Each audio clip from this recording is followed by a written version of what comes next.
Coucou tout le monde et bienvenue sur cette nouvelle vidéo. Je vous retrouve aujourd'hui pour faire un bilan de toutes mes lectures de décembre 2025. Et avant de vous donner mon avis sur ces lectures, je voulais faire un petit bilan niveau statistique. En décembre, j'ai lu 9 titres, 9 romans.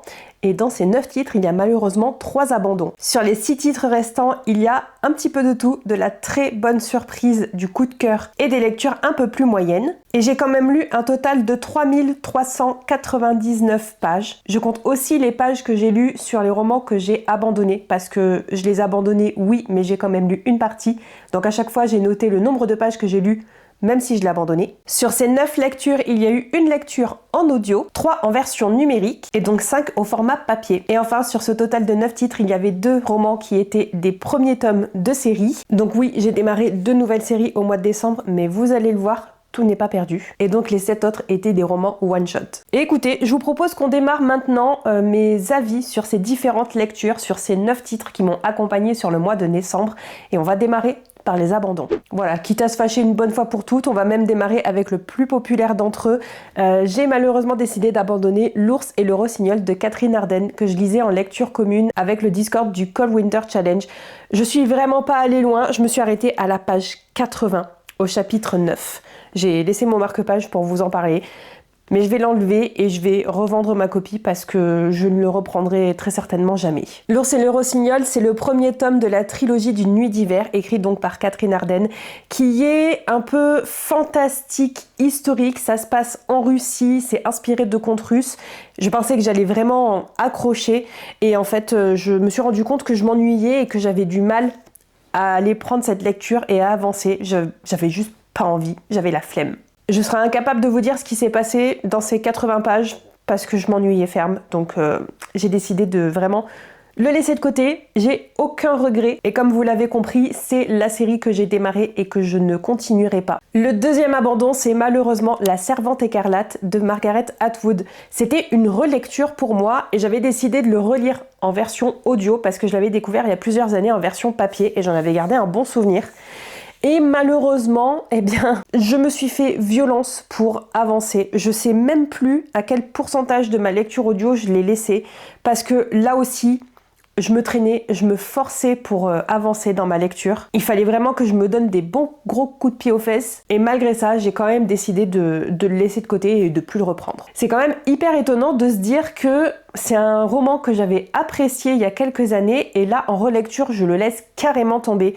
Mais je vous avoue que c'est aussi une grosse faute à l'audio, malheureusement. C'est lu par Louise Bourgoin et je pense que ça passe ou ça casse parce que oui, son timbre de voix et le ton qu'elle emploie collent parfaitement à l'histoire, mais en même temps, c'est hyper ennuyant. Ça rallonge encore plus l'histoire qui est déjà pas très palpitante. Et je vous jure, je m'ennuyais, j'avais pas envie de l'écouter.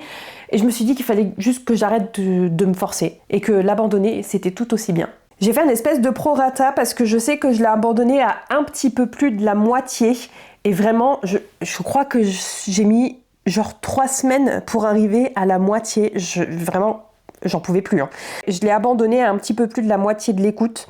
Donc j'ai fait un petit calcul et j'ai mis que j'avais lu 280 pages. C'est juste pour que ce soit raccord avec le temps d'écoute. Et la troisième lecture que j'ai abandonnée, c'était une lecture numérique. Comme ça, il n'y a pas de jaloux au niveau des formats de lecture, il y a un abandon partout. Et malheureusement, c'était To the Moon and Back de Eliane Ramage, qui était la lecture du Resist Book Club pour je sais plus quel mois.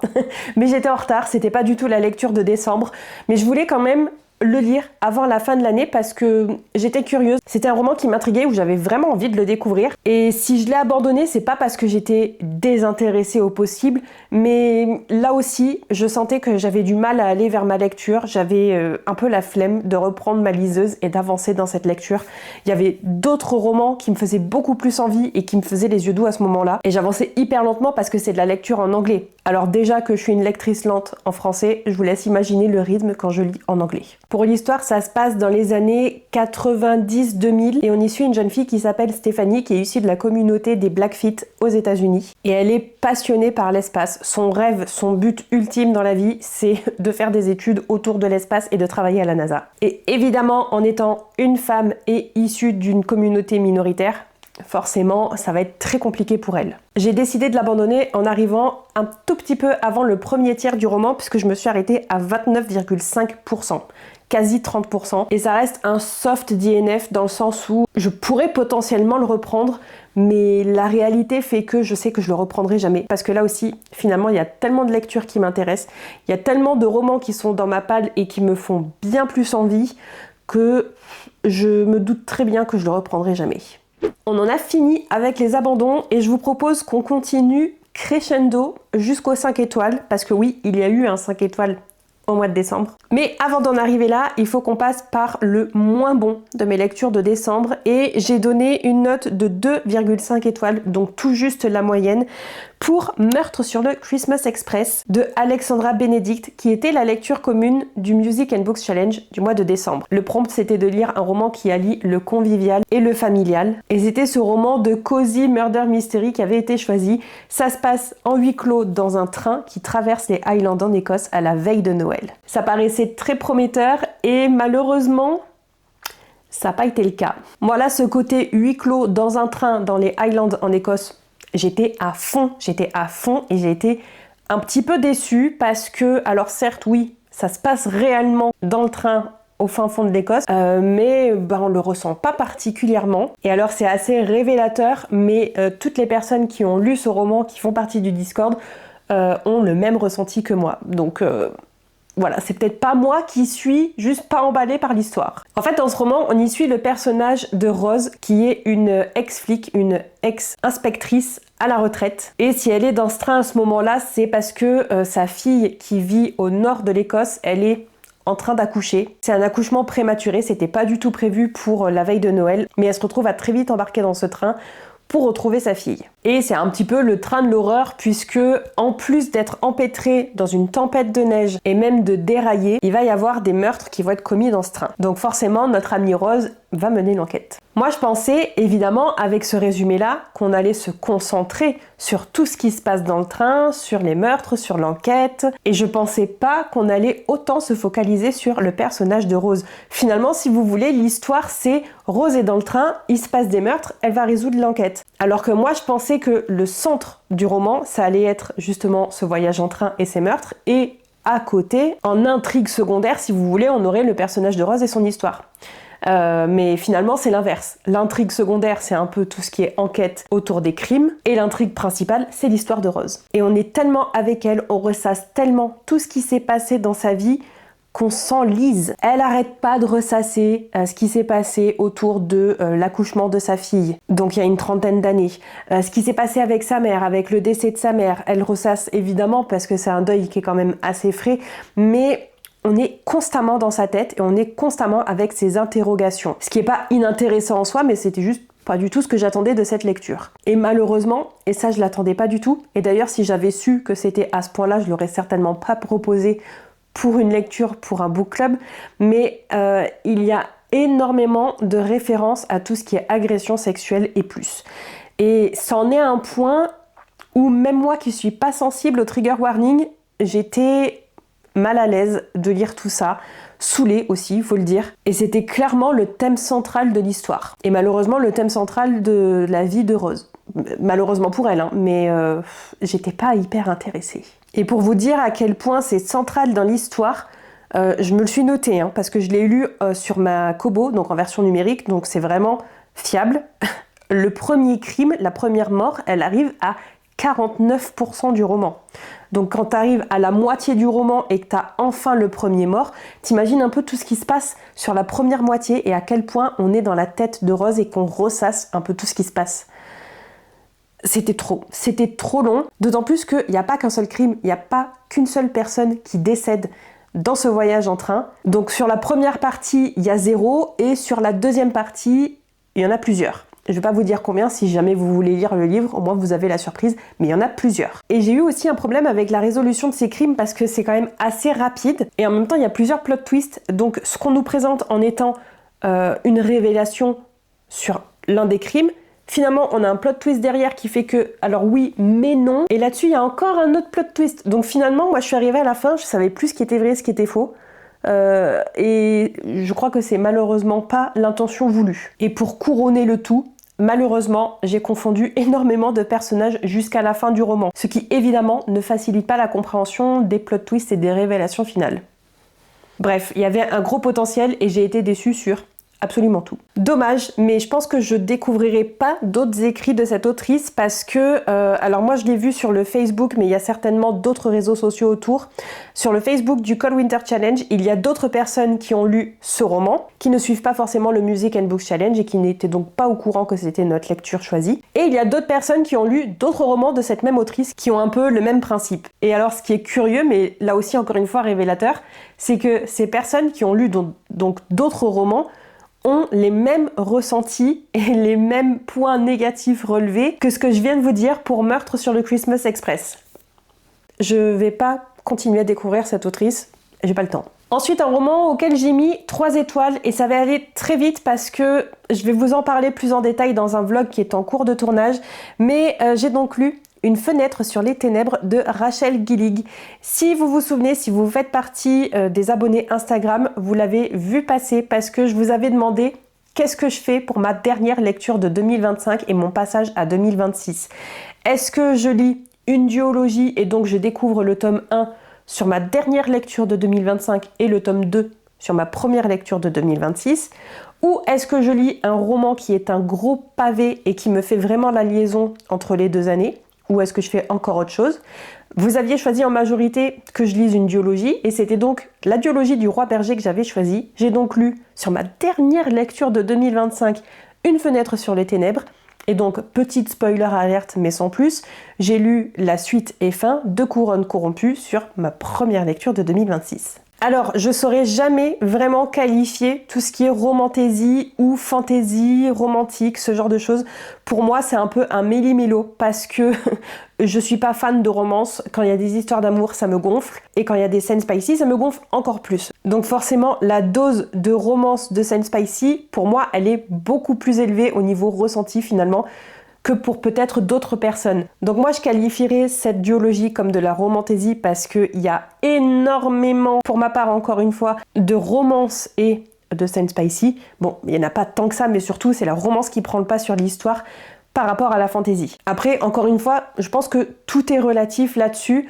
Moi, c'est mon ressenti, ce sera très certainement pas le cas pour d'autres personnes. Bref, tout ça pour dire que ça n'a pas été une lecture mirobolante parce que, bah voilà, pour moi, le world building, le côté fantasy, il est pas assez exploré comparé à tout ce côté romance. J'ai l'impression que c'est plutôt du moitié-moitié, mais personnellement, la moitié romance, je l'aurais laissé de côté et ça m'aurait bien plus plu. Bref, dans cette duologie et surtout dans ce premier tome, on suit le personnage de Elspeth, qui est une jeune femme qui a une vingtaine d'années et il y a une dizaine d'années auparavant, elle a attrapé la fièvre qui apparemment se transmet par la brume qui engloutit le royaume de Bourde dont elle est issue. Le problème avec cette fièvre, c'est que quand on l'attrape, on a déjà de très fortes chances de mourir et si l'on survit, on est doté de capacités magiques surnaturelles qui sont absolument pas bien vues par le pouvoir en place.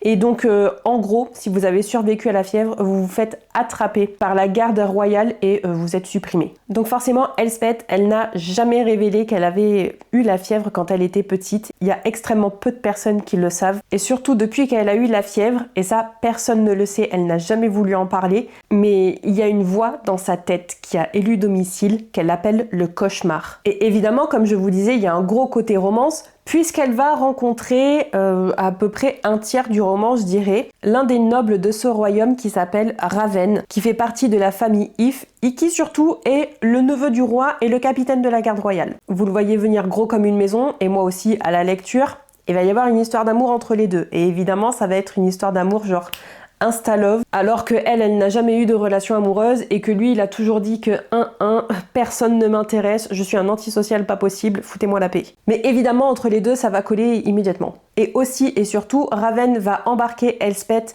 dans une mission un petit peu suicidaire, on va dire, qui est liée à la magie du royaume, magie qui est donc interdite, mais qui est quand même plus ou moins autorisée selon, et qui concerne des cartes de tarot qui donc confèrent certains pouvoirs à leur utilisateur, à leur propriétaire. Et leur mission va consister à réunir les 12 cartes de tarot pour pouvoir enfin se débarrasser de la fameuse brume qui contamine tout le monde. Donc voilà, gros potentiel pour moi autour de l'intrigue, de la magie, C'est vraiment le gros point positif pour moi et le gros point négatif, la romance. Mais voilà, encore une fois, je vous en parlerai beaucoup plus en détail dans le vlog. Ensuite, on passe à une lecture à laquelle j'ai mis 3,5. C'était House of Hunger de Alexis Anderson. Et c'est une lecture commune que j'ai fait avec ma copine Olivia de la chaîne Living Books et qu'on a fait en anglais puisque ce roman n'a jamais été traduit en français. C'est un roman classé horreur dans lequel on va retrouver une grosse ambiance gothique et on va y suivre notre personnage de Marion qui au début du roman répond à une annonce pour devenir Bloodmaid, servante de sang. C'est un travail qui est extrêmement mal vu dans ce monde-là, mais il consiste à donner son sang à son maître ou sa maîtresse de façon plus ou moins régulière selon la hiérarchie de ces Bloodmaids. Et le fait de donner son sang à son maître ou sa maîtresse va aider celui ou celle-ci à tout simplement ne pas mourir puisque ceux-ci ont quand même très souvent une santé très fragile. Alors évidemment, j'ai beaucoup aimé cette ambiance gothique qui était quand même oppressante, mais pas trop non plus. Il n'y avait rien d'insoutenable, mais on sentait quand même cette atmosphère très sombre. J'ai aussi adoré le fait que ça fasse quand même grandement référence aux vampires, sauf que ce ne sont pas de véritables vampires. D'abord, il n'y a jamais le mot vampire qui est noté dans ce roman, et ils ne sont pas de véritables vampires dans le sens où ils ne sont pas des êtres surnaturels. Ils n'ont pas de canines pointues pour sucer le sang. D'ailleurs, la plupart du temps, ils sont aidés de petits outils pour justement percer la peau et ensuite boire le sang. Et on va aussi retrouver le fait que dans ces Bloodmaids, il n'y a que des belles jeunes femmes qui sont triées, qui sont choisies pour leur beauté et le goût de leur sang. Et j'ai aussi beaucoup aimé ces toutes petites introductions en début de chaque chapitre qui est une citation d'une Bloodmaid qu'on a déjà rencontrée ou pas. Et ces très courtes citations, elles donnent un avant-goût de ce qui va se passer plus tard dans le roman. Elles appuient aussi encore plus ce côté sombre, ce côté horreur légère de l'intrigue et surtout elles annoncent une issue fatale à notre histoire. Ce roman-là, il vient toucher quand même la thématique de l'obsession.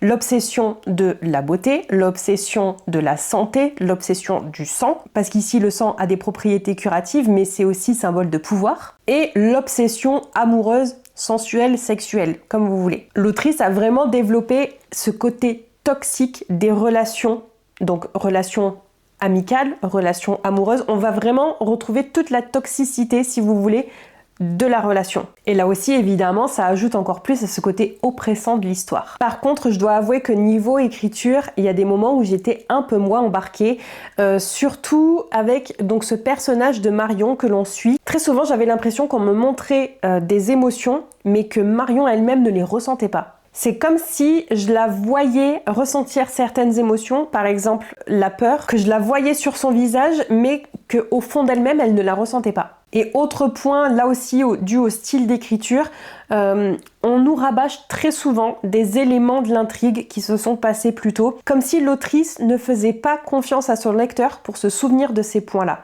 Par exemple, il y a un événement assez traumatisant qui se passe assez tôt dans le roman, qui impacte grandement Marion, parce qu'en plus elle en est responsable, et pendant un moment, je dirais pendant la première partie du roman, elle n'arrête pas de le redire. Il s'est passé ça, il s'est passé ça, il s'est passé ça. Comme si nous, lecteurs, il fallait vraiment pas qu'on l'oublie parce que ça allait avoir une importance cruciale sur la fin. Et ça a été le cas avec plusieurs éléments de l'histoire où on nous le rabâche encore et encore. Et j'ai trouvé que c'était trop souvent. Surtout pour, encore une fois, ne pas ressentir les émotions qui sont censées être liées à ça. Et au niveau du final, j'ai été un petit peu déçue parce que ça inclut une certaine confiance de la part de Marion sur des personnages où moi je me suis dit pourquoi elle leur fait confiance, elle sait très bien que ça va mal se passer. Mais elle y va quand même. Il y a aussi certains éléments de l'action sur le grand final qui ne font pas sens du tout, qui sont vraiment tirés par les cheveux et qui incluent là encore une fois une confiance aveugle de la part de Marion et de la part d'autres personnages et encore une fois des choses un peu trop tirées par les cheveux. Donc voilà, un petit peu déçue de la fin, mais en même temps ça reste une très bonne lecture. Ensuite, avec une note de 4 étoiles et demie, il y a 2 romans et je vous en ai parlé dans des vlogs. Donc à chaque fois, je vais vous mettre le lien ici et dans la barre d'infos juste sous la vidéo. Sachez qu'en premier lieu, il y avait évidemment C'était notre maison de Marcus Cleaver. C'est un vlog entièrement dédié à cette lecture. Lecture horrifique qui, je vous l'avoue, ça fait quoi, un mois que je l'ai terminé maintenant ? Ça fait presque un mois. J'y pense encore quasiment chaque soir en m'endormant, en me disant que je suis peut-être pas toute seule dans ma chambre. J'ai adoré cette lecture, j'ai adoré la dévorer, j'ai adoré avoir peur, j'ai adoré vous en parler et j'ai adoré les commentaires que vous avez laissés en me disant que finalement il y avait peut-être même encore plus que ce que je vous en avais parlé. Je sais qu'il y a des forums Reddit, je sais qu'il y a plein de choses encore sur internet à découvrir sur ce roman pour avoir encore plus de contexte. Et alors je trouve ça assez délicat parce que d'un côté, je trouve ça vraiment trop cool d'avoir encore plus de choses sur internet pour creuser ce roman et avoir encore plus de questions à me poser. Et en même temps, je trouve ça un peu dommage d'avoir des documents supplémentaires sur internet qui sont pas dans le roman, qui sont pas dans le livre, parce que pourquoi c'est pas inclus là? Pourquoi c'est pas peut-être plus poussé encore dans le roman? Pourquoi ça n'a pas été juste mis là-dedans? Parce que je me dis, si l'auteur a rajouté des choses sur internet et pas dans son livre, ben, ça veut dire que finalement il manquait un peu de contexte là-dedans. Voilà, je sais pas. Je ne vais pas aller voir les forums, je ne vais pas aller creuser plus que ça parce que je suis déjà assez terrifiée comme ça, hein, on va se l'avouer. Comme je viens de vous le dire, ça fait presque un mois que je l'ai terminé et que j'y pense encore toutes les nuits. J'ai pas besoin de m'en rajouter. Et la deuxième lecture à 4,5 étoiles, là aussi, dans un vlog avec Maître des djinns de P. Djeli Clark. Ici, on est dans de la fantaisie historique et orientale. Ça se passe en Égypte en 1912 et c'était génial. J'ai adoré le style d'écriture de l'auteur, j'ai adoré l'intrigue où on va suivre notre personnage principal qui est une femme, qui est agent au ministère et qui déjà a l'habitude d'être une femme dans un monde d'hommes. Et là, elle va se retrouver à devoir enquêter sur un crime pas comme les autres, puisqu'il y a, il me semble, une vingtaine de personnes qui sont décédées la même nuit pendant une rencontre un petit peu spéciale. Et le responsable de ces crimes est assez connu puisque c'est un personnage central de l'histoire de ce monde-là, sauf que ce personnage-là a complètement disparu depuis plusieurs décennies. Donc est-ce que c'est bien lui ou est-ce que c'est un imposteur et comment l'attraper ? C'est toute l'histoire de ce roman. Là aussi, je vais vous glisser la vidéo dans la barre d'infos et juste ici. Je vous recommande d'aller voir ce vlog parce que moi, je me suis éclatée à le faire. Et surtout, si vous aimez les histoires de crimes à résoudre dans un monde de fantasy, Maître des djinns, allez-y, foncez. D'autant plus qu'on a un véritable message féministe et anti-patriarcat. C'est assez dur à dire. Et enfin, ma dernière lecture de décembre 2025 dont j'ai à vous parler, ce fameux 5 étoiles, ce fameux coup de cœur. Je vais vous mettre la photo parce que c'était un emprunt à la médiathèque et je l'ai déjà rendu. C'était La vie invisible d'Adi Larue de V.E. Schwab. Un roman que je mets dans quasiment toutes mes piles à lire depuis absolument des années et évidemment je ne le prends jamais. Donc là en 2025 j'avais décidé de carrément le mettre dans ma pile à lire ultime de 2025. Il fallait absolument que je le lise cette année. Et voilà, vous le constatez, j'ai quand même pris toute l'année 2025 avant de me motiver et d'enfin aller l'emprunter à la médiathèque. Je vous avoue que si je l'ai procrastiné à ce point-là, c'est parce que j'avais peur. J'avais peur parce que à chaque fois que j'entends parler de ce roman, c'est un coup de cœur. Et j'avais très peur de moi passer à côté et de ne pas l'apprécier autant. En plus, c'est quand même un sacré beau bébé qui fait quasiment 700 pages. Donc voilà, c'était compliqué pour moi de me lancer dans cette lecture. Et finalement, une fois que je me suis lancée, je me suis demandé pourquoi je l'avais pas fait avant. Ces 700 pages, je ne les ai pas vu passer. Je me suis trouvé des excuses pour ne pas faire certaines choses, notamment terminer mes cadeaux de Noël, pour lire à la place. Je voulais pas lâcher cette histoire. Je voulais continuer à découvrir l'histoire d'Adi Larue, cette jeune femme qui a été maudite en 1761 par le diable et qui est désormais condamnée à l'éternité. Ce qui paraît idyllique comme ça, mais le revers de la médaille, c'est que personne ne se souviendra d'elle. Mais un beau jour, à New York, elle va rencontrer quelqu'un qui se souviendra d'elle. C'était une lecture que je n'ai pas pu lâcher. C'est empreint de poésie, de mélancolie, de solitude qui font mal à l'âme tellement c'est prenant. Mais c'était hyper beau. J'étais touchée par l'histoire d'Adi. J'étais touchée aussi par l'histoire d'Henri, ce fameux personnage qui se souviendra d'elle. Pourquoi il se souvient d'elle et qu'est-ce qu'il a vécu dans sa vie pour être cette fameuse personne qui se souviendra d'Adi. J'ai adoré ce personnage d'Adi, ses relations avec les seules personnes qui se souviennent d'elle, à savoir Henri et le fameux diable qui l'a maudite, puisqu'elle va le revoir, le recroiser au fil des siècles. Et il y a une relation vraiment particulière qui va se bâtir avec cette entité. Mais le personnage d'Henri m'a énormément touchée parce que je vous en ai déjà parlé dans mes meilleures lectures de 2025, mais c'est un personnage que j'avais jamais rencontré auparavant de par ses caractéristiques. C'est quelqu'un d'extrêmement sensible, d'hypersensible. très certainement aussi multipotentiel, mais c'est surtout dans ce côté hypersensible que je me suis retrouvée. Un personnage qui vit à fond ses émotions mais qui n'a aucun contrôle dessus et qui aimerait vraiment arrêter de ressentir toutes ces émotions qui débordent. C'est quelque chose d'extrêmement dur, on s'en rend peut-être pas compte là comme ça, mais ressentir des émotions aussi fortes, ça reste assez violent et la réaction qu'a Henri, elle est hyper compréhensible parce que c'est aussi ce que j'ai traversé il y a quelques années, dizaines d'années. Donc c'est vraiment quelque chose qui m'a parlé et qui m'a extrêmement touchée. J'ai aussi adoré la place de l'art dans cette histoire, dans la vie d'Adi, dans la vie de tous les personnages quasiment qu'elle rencontre et qui l'ont impactée. Mais vraiment, l'art est primordial dans cette histoire et dans cette vie. D'ailleurs, à chaque début de partie, on va retrouver une petite illustration et un descriptif de cet objet d'art. Ce sera parfois une sculpture, ou une photographie ou un dessin, et c'est toujours une forme d'art qui a impacté Adi sur la partie qu'on va découvrir. Mais vraiment tout y passe, la sculpture, la peinture, le dessin, la musique, le cinéma et le théâtre. Et on va se rendre compte que Adi a réussi à trouver une toute petite possibilité de laisser sa trace dans l'histoire avec un grand H. Et je vous laisse découvrir l'histoire vraiment parce que ce serait dommage de vous spoiler là-dessus. C'était une expérience de lecture vraiment formidable et j'ai aussi énormément apprécié le style d'écriture de V.E. Schwab. C'était pas la première fois que je lisais cette autrice, je l'avais découvert avec Gallant, qui ne m'avait pas transcendée. Ça n'avait pas été une mauvaise lecture, mais ça n'avait pas été une bonne lecture, une très bonne surprise non plus. Donc je vous avoue que j'avais un petit peu peur en lisant La vie invisible d'Adi Larue, parce que je comparais mon ressenti de lecture avec Gallant qui était moyen, avec tous les ressentis ultra positifs que j'avais vus sur La vie invisible d'Adi Larue. Et j'avais peur que ça se rejoigne pas. Et finalement, ça n'a rien à voir.